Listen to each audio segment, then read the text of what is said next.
जब मैं प्रेग्नेंट हुई तो मेरे पति का रंग फीका हो गया और फिर उसी रात मुझे वो गांव से दूर एक कमरे में ले गया और बोला कि तुम्हें 9 महीने तक यहाँ रहना है। और जब आखिरी दिन दर्द होना शुरू हुआ तो फौरन एक औरत अंदर आई और मेरा बच्चा छुपाती हुई बाहर लेकर चली गई। कुछ देर बाद मेरे पति रोते हुए आए और बोले कि तुमने तो मुर्गा बच्चा पैदा किया है। तो मुझे अजीब लगा। दूसरी बार जब मैं प्रेग्नेंट हुई तो मैं छुपकर घर से भाग गई और डॉक्टर के पास गई। वो अल्ट्रासाउंड जब कर रहे थे तो उनकी चीखें निकल पड़ी। कुछ देर बाद डॉक्टर की पूरी टीम ने मुझे जंजीर में बांध दिया और कहने लगे कि तुम्हारा बच्चा तो। शादी की रात में जब घूंघट उठकर अपने पति का इंतजार कर रही थी तभी दरवाज़ा खुला और मेरे पति मेरे कमरे में आकर मेरी ओर बढ़ ही रहे थे कि अचानक रुक गए। मुझे लगा कि वो मुझसे बातचीत करेंगे लेकिन वो कुछ नहीं बोले। मुझे बड़ा अजीब लगा। तब मैंने अपना घूंघट खुद हटा लिया। मुझे बहुत हैरत का झटका तब लगा जब कमरे को खाली पाया। मेरा दिल अब जोरों से धड़कने लगा और मेरी डरी डरी नजरें यहाँ वहाँ देखने लगी। तभी कमरे का दरवाज़ा दोबारा खुला। मेरे पति कमरे में आ गए और मुझे देखा तो जल्दी से मेरे पास आ गए और मुझे देखकर बोले, क्या हुआ शालिनी, तुम इतनी डरी हुई क्यों हो? मैं बोली कि थोड़ी देर पहले कमरे में कोई आया था। मैं जब घूंघट हटाई तो कमरा खाली था। शिवम बहुत परेशान हो गया। थोड़ी देर तक वो कुछ नहीं बोला। बाद में हंसने लगा और कहने लगा कि पहले भी मैं ही आया था कमरे में। फिर मुझे याद आया कि मैंने तो तुम्हारा मुंह दिखाई का गिफ्ट बाहर ही भूल गया हूँ, बस वही लेने गया था। ये देखो रिंग। उसने वो रिंग मुझे पहना दिया और कहने लगा, तुम आज बहुत सुंदर लग रही हो। मैं मुस्कुराने लगी। शिवम वॉशरूम चले गए। वॉशरूम से जब वापस आए तो कहने लगे, शालिनी आज मैं बहुत थक गया हूँ, मैं सोने जा रहा हूँ। तुम भी ये हैवी लहंगा चेंज करके सो जाओ, तुम भी थक गई होगी। मैं जब सुबह उठी तो बालकनी में खड़ी होकर अपने घर को महसूस करने लगी, क्योंकि मेरी शादी अरेंज मैरिज हुई थी। हम लोग पहले एक दूसरे को नहीं जानते थे और न पहले कभी मिले थे। मेरे परिवार वालों को ये रिश्ता बहुत पसंद था। मेरी मम्मी कहती थी कि शिवम बहुत अच्छा लड़का है, तुम बहुत खुशनसीब हो शालिनी कि तुम्हें शिवम जैसा हमसफ़र मिला है। लेकिन उसके माँ पापा और इस दुनिया में नहीं है और भाई बहन में अकेला है। तब मैंने मम्मी से पूछा कि कोई रिश्तेदार है कि नहीं, कल को जब कोई बात हो जाएगी तो कौन समझाएगा। मम्मी ने मुस्कुराकर कहा, यही तो बात है शालिनी, जब कोई रिश्तेदार नहीं होगा तो वो किसके कहने पर तुमसे लड़ाई झगड़ा करेगा। बस एक तुम ही होगी उसकी पूरी दुनिया और वो हमेशा तुम पर जान लुटाएगा। बस शालिनी बेटा, अपने पति की सारी बात मानती रहना, भगवान की कृपा से सब अच्छा होगा। मुझे मम्मी की बात समझ में आ गई थी, इसलिए मैंने शादी के लिए हाँ कह दी थी और आज मैं उनकी बीवी बन चुकी हूँ और इस घर की मालकिन। आज मैं इस घर को बहुत प्यार से सारी चीज़ें को देख रही थी, हर एक चीज़ें को महसूस कर रही थी। मेरा घर छोटा सा ही था लेकिन बहुत खूबसूरत था। मैं चलती चलती घर के पीछे चली गई तो मेरी नज़रें एक छोटे से कमरे पर पड़ी। मैंने सोचा कि इस कमरे में भी झांक लेती हूँ। तभी पीछे से किसी ने खींचा था। मेरा ऊपर का सांस ऊपर और नीचे का सांस नीचे ही रह गया। मैं जल्दी से पीछे मुड़कर देखी तो शिवम खड़े थे। शिवम बहुत गुस्से में लग रहे थे और गुस्से से बोले कि शालिनी तुम यहाँ क्या कर रही हो। मैं शर्मा कर बोली कि अपना घर देख रही हूँ और यहाँ की चीज़ें को महसूस कर रही हूँ। मुझे बहुत खुशी हो रही है इस घर की मालकिन बनने में। मैं बोली, आपने मुझे ये कमरा क्यों नहीं देखने दिया। तो शिवम गुस्से में बोला कि ये कमरा ना तो मेरा है और ना तुम्हारा। मैं बोली, ये घर आपका है लेकिन घर में ये छोटा सा कमरा आपका क्यों नहीं है। वो बोले कि शालिनी मैं बहुत पहले इस कमरे को किसी और को रहने को दे दिया था।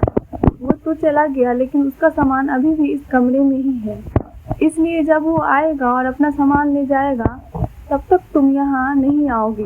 और वो आने लगे। मैं भी उनके पीछे पीछे घर के आंगन में आ गई और बोली, आखिर वो आदमी है कौन।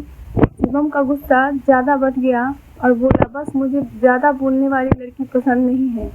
मैं हैरान हो गई और सोचने लगी, वैसे तो लड़कियां ज़्यादा ही बोलती हैं। उतने में घर के दरवाजे पर घंटी बजी। शिवम ने दरवाज़ा खोला और जब आए तो उनके हाथ में नाश्ता था। तब मैंने कहा कि अब कोई ज़रूरी नहीं है बाहर से नाश्ता लेने की, मैं हूँ ना। तभी शिवम बोले, अच्छा अब आ जाओ नाश्ता कर लो। हम दोनों ने साथ बैठकर नाश्ता किया। मैं शिवम से नज़रें चुरा कर देख रही थी क्योंकि शिवम बहुत ज़्यादा खूबसूरत था। वो झुककर नाश्ता कर रहे थे तो मैं उनको झुकी पलकों को देख रही थी। उनको देखने के बाद मन करता था कि बस देखती रहूं क्योंकि बहुत सुंदर थे। तभी शिवम बोले कि अच्छा अब नाश्ता कर लो, मुझे बाद में देखते रहना। मुझे बड़ा आश्चर्य हुआ, उनको कैसे पता चला कि मैं उनको देख रही हूँ। हम दोनों नाश्ता कर लिए। शिवम सभी बर्तनें लेकर किचन में चले गए और धोकर भी रख दिए। मैं बहुत खुश थी कि मुझे शिवम जैसा पति मिला है और मैं राज करूँगी। 6-7 महीने बाद मैं प्रेग्नेंट हुई। मैं बहुत खुश थी और सोच रही थी कि ये खबर शिवम को बताऊंगी तो वो कितना खुश होंगे। जब शिवम घर आए तो मैं शिवम को बोलूँगी कि आप पापा बनने वाले हैं, तो शिवम का चेहरा लाल हो गया और कुछ देर बाद बोला कि बधाई हो शालिनी, हम दोनों माँ पापा बनने वाले हैं। लेकिन मैं शिवम का चेहरा अच्छे से पढ़ सकती थी और मैं कमरे में चली गई और रोने लगी। शिवम भी मेरे पीछे पीछे कमरे में आए और बोले, क्या हुआ शालिनी, बच्चों की तरह क्यों रो रही हो? मैं बोली कि आपके बच्चे के बारे में जानकर खुशी नहीं हुई।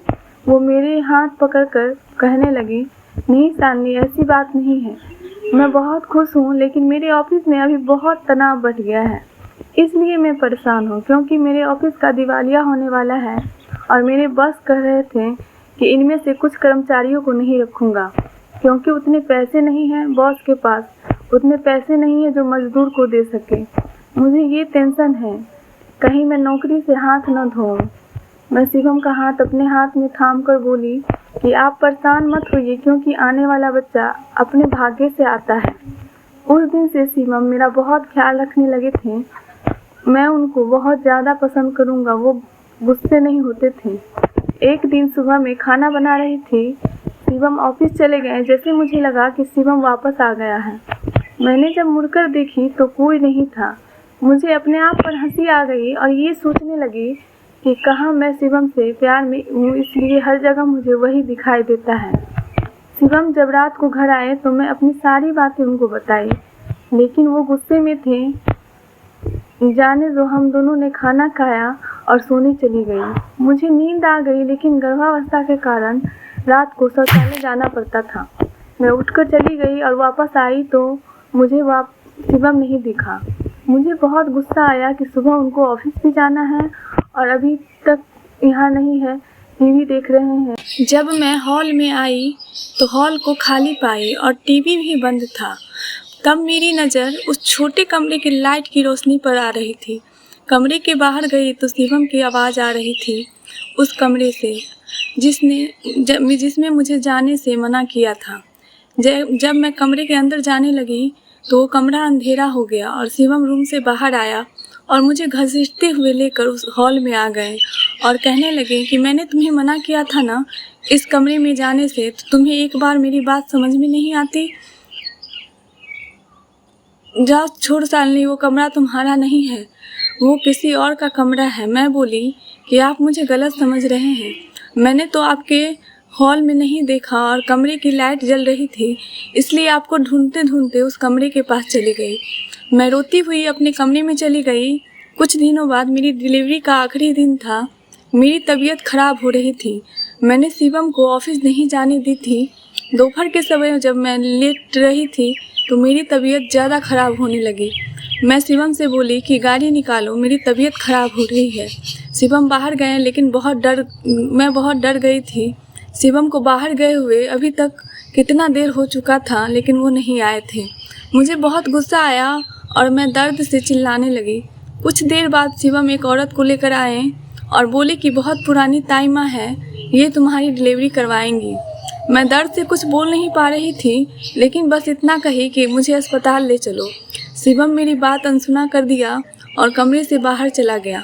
तकरीबन 3 घंटे के बाद मेरे कानों में बच्चे की रोने की आवाज़ आई और मैं गहरी नींद में सो गई। कुछ देर बाद मेरी नींद खुली तो मेरे कमरे में शिवम ने लाइट जलाई। मैं बोली मेरा बच्चा कहाँ है? शिवम खामोश था और रोते हुए बोला। मैं बोली कि बताओ मुझे क्या हुआ है, लड़का या लड़की? उसने रोते हुए कहा कि साल नहीं हुआ तो बेटा था, लेकिन तुमने एक मुर्दे बच्चे को जन्म दिया था। मैं ज़ोर ज़ोर से चिल्लाने लगी और कहने लगी मेरा बच्चा वापस लाकर मुझे दे दो। मैं कल ही उसके बच्चे को मिट्टी में दफना कर आया हूँ। मैं बोली कल? मैं तो कुछ देर पहले हाँ अपने बच्चे की आवाज़ अपने कानों में सुनी थी। वो बोले नहीं सालनी, तुम नींद में सुनी होगी, क्योंकि कल से तुम गहरी नींद में सो रही थी। मैं रो रो कर बुरा हाल था और कहती रही तुम मेरे साथ बैठो, बहुत गलत किया है तुमने मेरे साथ।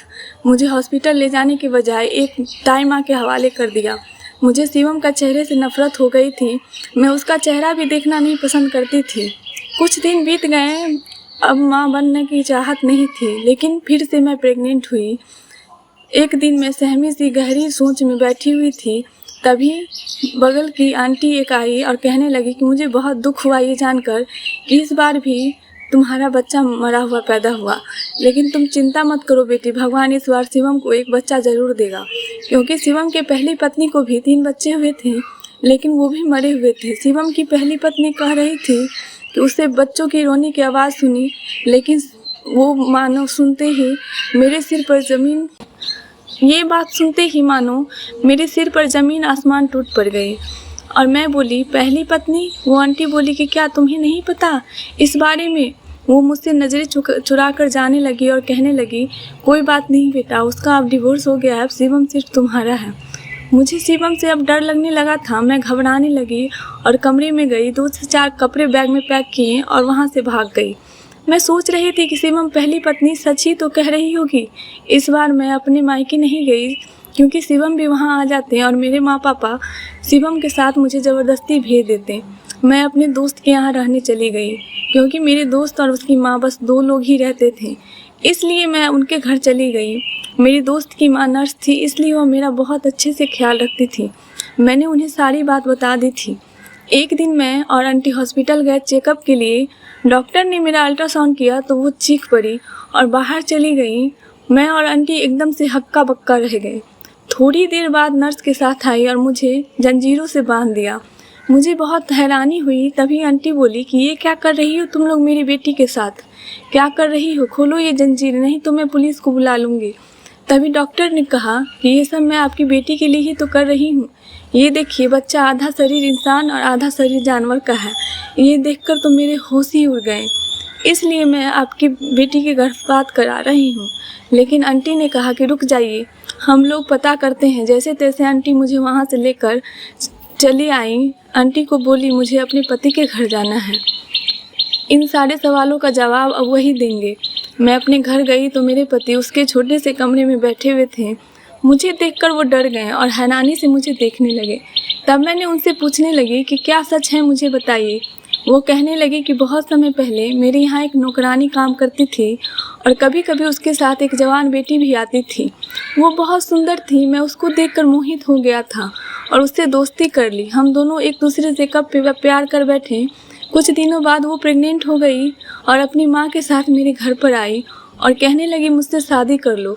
लेकिन उसकी बात को इनकार करते हुए मैंने जवाब दिया, वो लोग मेरे माँ पापा को सारी बात बता दी। इसलिए मैंने गुस्से में आकर उसको एक थप्पड़ मार दिया और बोला कि मैं तुम जैसी गरीब लड़की से शादी करूँगा? तुम क्या समझती हो? तुम तो मेरे पैर की धूल हो, जिसे मैं साफ़ करना चाहता हूँ। वो लोग रोती हुई कहने लगी कि तुम बहुत बुरे आदमी हो, जिसे मैं प्यार कर बैठी, और जहाँ से चली गई। कुछ दिनों बाद वो गर्भपात करा ली, लेकिन मुझ पर काला जादू करने लगी। मेरे माँ पापा भी मेरी पहली शादी किसी और से करवा दी। मेरी पहली पत्नी के भी पहला बच्चा जिंदा पैदा हुआ था, लेकिन थोड़ी देर बाद वो मर गया। तभी मैं एक साधु बाबा के पास गया तो वो बोले कि किसी ने तुम पर काला जादू कर रखा है, इसलिए तुम्हारा बच्चा आधा इंसान और आधा जानवर पैदा होते ही मर जाता है। वो बाबा उसका तोड़ निकाल ही रहे थे कि ज़्यादा ताकत के कारण वो मर गए।